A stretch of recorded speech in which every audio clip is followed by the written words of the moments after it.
Hello दोस्तों, नमस्कार। आज फिर आपके अपने यूट्यूब चैनल में स्वागत है। तो दोस्तों, आज फिर हम एचपीटीसीटी टेट के एग्ज़ाम के पॉइंट ऑफ व्यू से एसएसटी के कुछ क्वेश्चन लेके आए हैं जो आपके एग्ज़ाम के लिए काफ़ी इंपॉर्टेंट रहने वाले हैं। तो दोस्तों, वीडियो के अंत तक बने रहें और वीडियो आपको अच्छी लगे तो वीडियो को like, share, comment and channel पर नए हो तो चैनल को सब्सक्राइब कर दें ताकि आपको आगे भी नोटिफिकेशन आते रहें। तो चलिए दोस्तों, ज़्यादा समय न लेते हुए वीडियो को स्टार्ट करते हैं। तो दोस्तों, आज की वीडियो का पहला क्वेश्चन है 136। पानीपत की तीसरी लड़ाई कब हुई थी? तो 1761 ऑप्शन नंबर बी इसका राइट आंसर हो जाएगा। और पूरी डेट पूछी जाए तो 14 जनवरी 1761 को पानीपत की तीसरी लड़ाई हुई थी। और ये हुई किस किस के बीच में थी? तो ये हुई थी आपकी अहमद शाह अब्दाली और मराठों के बीच में ये युद्ध जो था वो लड़ा गया था। और इसमें जीत किसकी हुई थी? तो इसमें जीत जो थी अहमद शाह अब्दाली की जीत हुई थी और मराठों की हार हुई थी। और इसी के साथ क्वेश्चन इस तरह से भी पूछा जा सकता है कि पानीपत का प्रथम युद्ध कब हुआ था? तो पानीपत का प्रथम युद्ध जो था वो आपका 21 अप्रैल 1526 को हुआ था। और ये बाबर और इब्राहिम लोदी के बीच में लड़ा गया युद्ध था जिसमें बाबर की जीत हुई थी। और क्वेश्चन ऐसे भी पूछा जा सकता है, पानीपत की दूसरी लड़ाई कब हुई थी? तो पानीपत की दूसरी लड़ाई जो थी आपकी 5 नवंबर 1556 को हुई थी। और ये किस किस के बीच में हुई थी? तो हेमू और अकबर की सेना के बीच में ये युद्ध जो था वो लड़ा गया था और जिसमें अकबर की सेना जो थी वो जीत गई थी और हेमू की हार हुई थी। और इसी के साथ क्वेश्चन नंबर 137। कनिष्क किस वंश का शक्तिशाली शासक था? तो option A Gupta, option B Maurya, option C Kushan, option D Shaka. तो कुषाण वंश का सबसे शक्तिशाली शासक जो था वो कनिष्क था। तो ऑप्शन सी जो है इसका राइट आंसर हो जाएगा। तो दोस्तों, क्वेश्चन इस तरह से भी पूछा जा सकता है कि कुषाण वंश की स्थापना किसने की थी? तो कुषाण वंश की स्थापना जो थी आपकी कुजल काटफिसेज ने 78 ईस्वी में की थी। और दोस्तों, क्वेश्चन इस गुप्त वंश का संस्थापक कौन था? तो गुप्त वंश का जो संस्थापक था आपका श्रीगुप्त था। उन्होंने ही गुप्त वंश की स्थापना जो थी वो की थी। और वास्तविक संस्थापक पूछा जाए तो आपका गुप्त वंश का वास्तविक शासक जो था वो आपका कौन था? तो चंद्रगुप्त प्रथम जो था वो गुप्त वंश का वास्तविक शासक था और स्वतंत्र शासक भी था। और उसी के साथ अगर दोस्तों मौर्य वंश की स्थापना किसने की थी? तो मौर्य वंश की स्थापना जो थी वो आपकी चंद्रगुप्त मौर्य ने की थी। और चाणक्य की सहायता से अंतिम नंद वंश का शासक जो था धनानंद, उसको पराजित करके ही मौर्य वंश की स्थापना जो थी वो आपकी चंद्रगुप्त मौर्य ने की थी। इसी के साथ नेक्स्ट क्वेश्चन है 138। गुटनिरपेक्ष देशों का दिल्ली में कौन सा सम्मेलन हुआ था? तो ऑप्शन ए पहला, दूसरा, तीसरा या सातवां, 12वां। तो इसका right answer option number C सातवां गुटनिरपेक्ष देशों का जो आंदोलन था वो दिल्ली में हुआ था। और तो कब हुआ था ये आपका कब हुआ था? तो ये हुआ था आपका 1983 में, यानी कि 1983 में हुआ था। दिल्ली में गुटनिरपेक्ष दलों का सम्मेलन, 7वां सम्मेलन हुआ था 1983 में। और ये पहला सम्मेलन कहाँ पे हुआ था? गुटनिरपेक्ष देशों का पहला सम्मेलन कहाँ हुआ था? तो बेलग्रेड में हुआ था। ये युगोस्लाविया में हुआ था। कब हुआ था? तो 1761 में हुआ था। इसी के साथ question number 139। Operation blue star सेना ने कब चलाया था? ऑप्शन ए है 1966, option B 1977, option C 1980, option D 1984। तो इसका राइट आंसर जो है ऑप्शन नंबर डी हो जाएगा। 1984 को हुआ था, यानी कि 3 से 6 जून 1984 को ये अमृतसर में चलाया गया एक अभियान था जो खालिस्तानी समर्थक जो थे जर्नैल सिंह भिंडरावाले और उनके समर्थकों से मुक्त कराने के लिए जो आंदोलन था, ये जो ब्लू स्टार था, ये चलाया गया था। इसी के साथ नेक्स्ट क्वेश्चन है 140। मैकमोहन रेखा किन दो देशों के बीच की सीमा रेखा है? तो option A Bharat Pak, option B Bharat Nepal, option C Bharat China, option D इनमें से कोई नहीं। तो इसका राइट आंसर जो है ऑप्शन नंबर सी भारत चीन के बीच में जो रेखा है उसे मैकमोहन रेखा के नाम से जाना जाता है। मैकमोहन रेखा भारत चीन के साथ लगती है। और भारत पाक के साथ कौन सी लगती है? भारत पाकिस्तान के साथ रेड क्लिफ रेखा जो है वो लगती है। और भारत नेपाल के साथ, तो भारत नेपाल के साथ कोई भी रेखा नहीं है, ये एक ओपन द्वार है। नेक्स्ट क्वेश्चन है 141। भारत का राष्ट्रपति राज्यसभा में कितने सदस्य जो मनोनीत करता है? Option A 2, option B 5, option C 10, option D 12। तो 12 सदस्य जो है वो राष्ट्रपति राज्यसभा में मनोनीत करता है। तो ऑप्शन डी इसका राइट आंसर हो जाएगा। और दोस्तों क्वेश्चन इस तरह से भी पूछा जा सकता है कि राज्यसभा में सदस्यों की अधिकतम संख्या कितनी हो सकती है। तो 250 होती है, और जिसमें 238 सदस्य जो होते हैं वो राज्यों तथा केंद्र शासित प्रदेशों के प्रतिनिधि होते हैं, और 12 राष्ट्रपति द्वारा मनोनीत किए जाते हैं, और कुल जीत कितने होते हैं, 250 होते हैं। नेक्स्ट क्वेश्चन है 142। नर्मदा नदी का उद्गम कहाँ से होता है। सतपुड़ा, अरावली, अमरकंटक, गंगोत्री। तो इसका right answer option number C Amarkantak इसका राइट आंसर हो जाएगा। नर्मदा नदी जो है मध्य प्रदेश के सतपुड़ा रेंज जो है मैकाल पर्वत भी कहा जाता है सतपुड़ा रेंज को, वहाँ सतपुड़ा रेंज के अमरकंटक से निकलती है, और ये नदी जो है पूर्व से पश्चिम की तरफ जाती हुई खंभात की खाड़ी से होते हुए ये अरब सागर में गिर जाती है।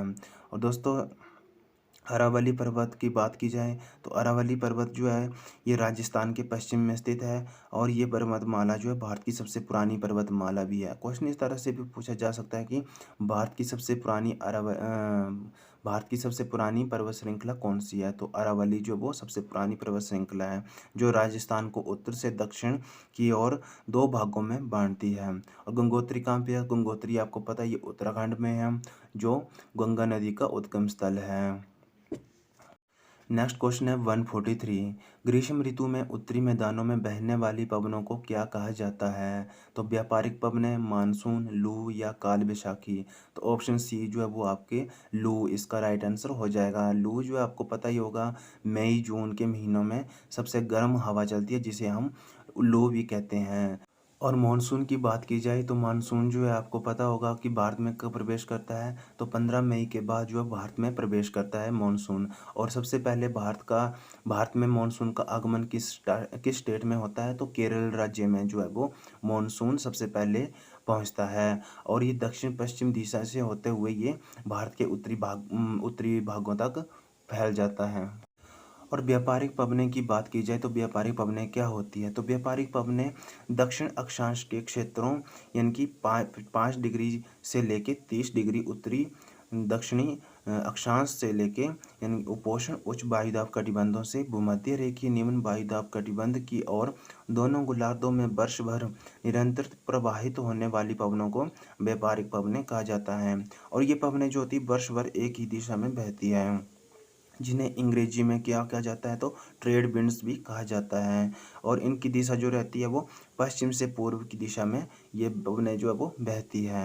और काल बैसाखी क्या होता है। तो काल बैसाखी जो है कि समुद्री किनारे वाली जगहों पर तेज गति के साथ आने वाली तूफानों को काल बैसाखी कहते हैं। इनकी समुद्री के किनारे जो भी तूफान वगैरह आते हैं उन्हें काल बैसाखी कहते हैं। और इसका मुख्य कारण क्या है कि गर्म एवं शुष्क स्थानीय किनारे वाली हवा और आर्द्र समुद्री हवाओं के टकराने से तेज मूसलाधार बारिश के साथ तूफान का आना, जैसे कि बंगाल, तमिलनाडु और केरल में आने वाले तूफान जो है वो आपका काल बैसाखी का ही एक रूप है। इसी के साथ नेक्स्ट क्वेश्चन है 144। प्लासी का युद्ध कब लड़ा गया था। Option A 1526, option B 1757, option C 1761, option D 1764। तो इसका right answer option number B 1757 में लड़ा गया था, 1757 में लड़ा गया था। तो इसका right answer option number B के साथ चला जाएगा। और पूरी डेट पूछी जाए तो पूरी डेट 23 जून 1757 को ये युद्ध जो था वो लड़ा गया था। और ये प्लासी का जो युद्ध था ये किस किस के बीच में लड़ा गया था। तो ये युद्ध जो था वो आपका ईस्ट इंडिया कंपनी की सेना और बंगाल के नवाब की सेना के बीच में ये युद्ध जो था वो लड़ा गया था। और उसमें बंगाल का नवाब कौन था। तो सिराजुद्दौला जो था उसमें बंगाल का नवाब था। इसी के साथ अगर दोस्तों 1764 की बात की जाए ऑप्शन डी जो है, तो 1764 में क्या हुआ था। तो 1764 में क्या हुआ था, बक्सर का युद्ध लड़ा गया था। और ये युद्ध जो था ये भी ईस्ट इंडिया कंपनी के विरुद्ध मुगल के नवाब और अवध के नवाब के बीच में ये लड़ा गया था। यानी कि मुगल तथा अवध के नवाब जो थे वो उन दोनों की संयुक्त सेना ने अंग्रेजों के विरुद्ध ये जो युद्ध था वो लड़ा था। और इसी के साथ दोस्तों 1761 की बात की जाए तो 1761 में क्या हुआ था। तो पानीपत की तीसरी लड़ाई जो थी वो लड़ी गई थी, मैंने पहले ही आपको बताया है।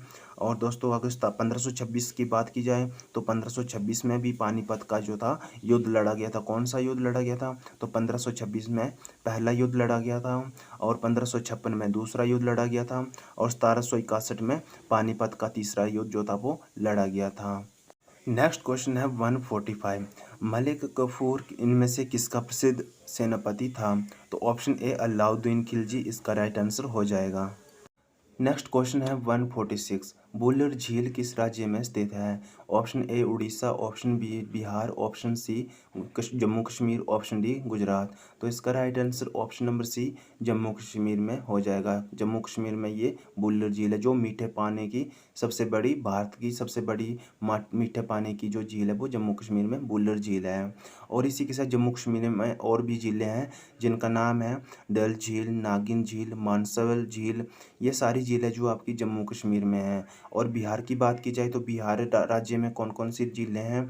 तो आपकी कांवर झील, कुशेश्वर झील, घोघा झील, जो ये सारी आपकी बिहार राज्य में हैं। और गुजरात की बात की जाए तो गुजरात में कौन कौन सी झीलें हैं? कंकारिया झील, नल सरोवर झील, सरदार सरोवर झील, थोल सिंह झील, बस्तरपुरा झील, लखोटा झील, सूरसागर झील। ये सारी झीलें गुजरात राज्य में हैं।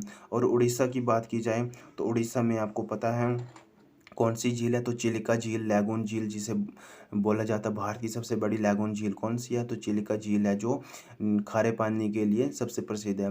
और इसके साथ और भी झीलें, अनसुबा झील, इंद्रावती झील, कोलाम झील, पट्टा झील, अपर जोंक झील, रेंगाली झील और कांजिया झील। ये सारी झीलें जो आपकी उड़ीसा राज्य में हैं। नेक्स्ट क्वेश्चन है 147। तुगलकनामा किसने लिखा था? तो इसका राइट आंसर जो है ऑप्शन नंबर सी अमीर खुसरो इसका राइट आंसर हो जाएगा। नेक्स्ट क्वेश्चन है 148। प्रयागराज का प्रसिद्ध धार्मिक स्थल किस राज्य में स्थित है? तो उत्तर प्रदेश इसका राइट आंसर हो जाएगा। प्रयागराज जो वो उत्तर प्रदेश के अहमदनगर में है। तो इसी के साथ अगर दोस्तों प्रयागराज की बात की जाए तो प्रयागराज में जो ये आपकी यमुना नदी है वो गंगा नदी के साथ मिलती है। कहाँ पे मिलती है? तो प्रयागराज में ही मिलती है। और इसी के साथ दोस्तों अगर नेक्स्ट क्वेश्चन की बात की जाए 149 की, शिमला समझौता कब हुआ था? तो शिमला समझौता जो ऑप्शन ए है 1966 में, option B 1971, option C 1972, option D 1999। तो इसका राइट आंसर जो है वो ऑप्शन नंबर जो है वो आपका सी हो जाएगा 1972 में, यानी कि 2 से 3 जुलाई 1972 को आधी रात को जो था ये शिमला समझौता हुआ था। और ये प्रधानमंत्री इंदिरा गांधी और पाकिस्तान के राष्ट्रपति जुल्फिकार अली भुट्टो के बीच में ये समझौता जो था वो हुआ था। और इस समझौते में कश्मीर समेत कई मुद्दों पर भी सहमति हुई थी। नेक्स्ट क्वेश्चन है 150 और ये आज की वीडियो का अंतिम क्वेश्चन है। सुरक्षा परिषद में कुल कितने सदस्य होते हैं? तो ऑप्शन डी 15 इसका राइट आंसर हो जाता है। सुरक्षा परिषद में कुल 15 सदस्य होते हैं जिसमें 5 जो होते हैं वो स्थायी सदस्य होते हैं और 10 जो होते हैं वो अस्थायी सदस्य होते हैं, जिनका कार्यकाल जो होता है 2 वर्ष का होता है अस्थायी सदस्यों का। और स्थायी सदस्य देश जो है वो कौन कौन से हैं? तो स्थायी सदस्य देश जो है वो आपका संयुक्त राज्य अमेरिका, रूस, फ्रांस, चीन, यूनाइटेड किंगडम। ये जो 5 देश है ये स्थायी देश है, स्थायी सदस्य हैं सुरक्षा परिषद के। और 10 जो होते हैं अस्थायी सदस्य होते हैं। तो दोस्तों ये थे आज के क्वेश्चन। आई होप ये वीडियो आपको अच्छी लगी होगी। दोस्तों वीडियो आपको अच्छी लगी है तो वीडियो को please like, share, comment and channel पे पहली बार विजिट कर रहे हो तो प्लीज़ चैनल को सब्सक्राइब कर दें ताकि आपको आगे भी नोटिफिकेशन आते रहें। तो चलिए दोस्तों अब मिलते हैं नेक्स्ट वीडियो में, तब तक के लिए बने रहिए मेरे साथ। धन्यवाद। जय हिंद, जय भारत।